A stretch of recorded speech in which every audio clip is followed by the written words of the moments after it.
এটা হলো বর্তমান ভাঙ্গা রাজ্যিক হসপিটালের চিহ্ন। আপনারা দেখতে পাচ্ছেন এখানে একটা বিল্ডিং তৈরি করা হয়েছিল, ডেট 2019 দেওয়া, 49,30,559 টাকার বিল্ডিং। এটা এত বিশাল অর্থের টাকা, কিন্তু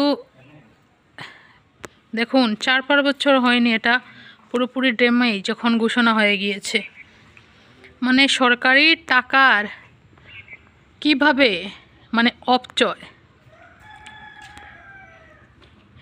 দেশে সবাই সরকারের সমালোচনা করেন, এখানে কি জ্বালানো হয়েছে জানি না, কিন্তু সরকারের সবাই সমালোচনা করেন। কিন্তু আজকে আপনাদের দেখাচ্ছি কিভাবে সরকারের টাকার অপচয় হয়।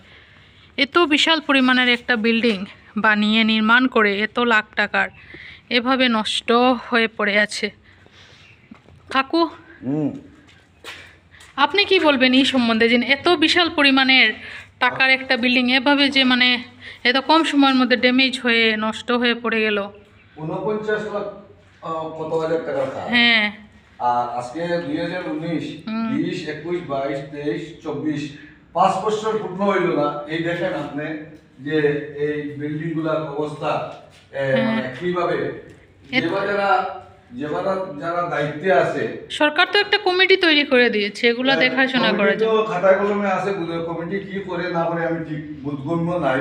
আচ্ছা, এত সুন্দর একটা বিল্ডিং, এই কোয়ার্টারে কিন্তু যদি ওরা সুন্দরভাবে থাকতো, এখানে ডাক্তার থাকতে পারতো, ঠিক আছে, কিন্তু না থাকাতে তো এলাকাবাসীর কত চরম দুর্ভোগ হয়, সিকিউরিটি যাইতে লাগে নানান ভাবে। আজকে বাংলার স্থানীয় মানুষরা ডাক্তার দেখানোর জন্য রাত্রে হলে ডাক্তার পান না, ঠিক আছে, তাদের শুধু একটাই কথা যে ওদের কোয়ার্টার নেই। কিন্তু এখানে আপনাদের দেখাচ্ছি যে কিভাবে সরকারি বিল্ডিং 49 লক্ষ টাকার, প্রায় 50 লক্ষ টাকার একটা স্কিমকে 5 বছরের ভিতরে নষ্ট করে তছনছ করে দেওয়া হয়েছে। এখন ম্যানেজমেন্ট কমিটি কি এইগুলা দেখলো না, বা এখানে অযত্নে এইগুলা ধ্বংস হয়ে যাইতেছে। এইগুলা আমি বলবো যেগুলা যে বাজারা যে সময় কাজের দায়িত্ব পাইছে আর সুপারভিশন যে বাজারা করছে, তখন যদি সঠিক সুপারভিশন হইতো, তাহলে এই যে কার্ড গুলা হয়তো 2 নম্বরই কার্ড দেখানো হয়েছে, হয়তো সেগুন কার্ড। আচ্ছা, এই দেখেন জানালা দরজা এদিকে আসে, বুঝতে পারবেন যে কি